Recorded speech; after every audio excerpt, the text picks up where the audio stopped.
Hey everybody, what is going on? I hope you guys are all doing well, and welcome to another tutorial video. In this video, I'll be explaining to you guys how you can normalize your audio in Bandlab, so let's get right into it.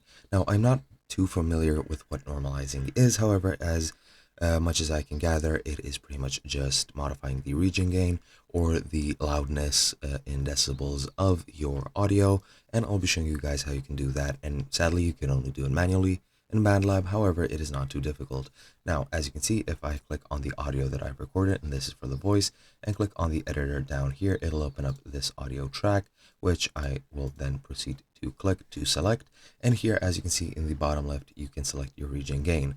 Now, the gain currently is at 0, which is just the original recorded value. You can then modify it to be quieter by -infinity decibels if you want it to be mute, or by -20, or however you want, or you can take it all the way up to +24 decibels. I'll just make it louder, for example, for 12.6 decibels, and as you can see, my audio is now louder. Now, if you want to normalize specific parts of the audio, you just drag the selector around and either right click and click slice, or just tap S on your keyboard, and it'll slice it into several sort of segments, and you can normalize each segment differently. As you can see, you click on whichever segment you want. I'll click on the second one, and then I'll just make that mute. For example, this one I'll make louder all the way up, this one too, and this one I'll make a bit quieter.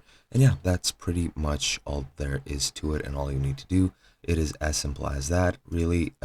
Other tools, if you want to use normalization, I'm pretty sure there is a function for that.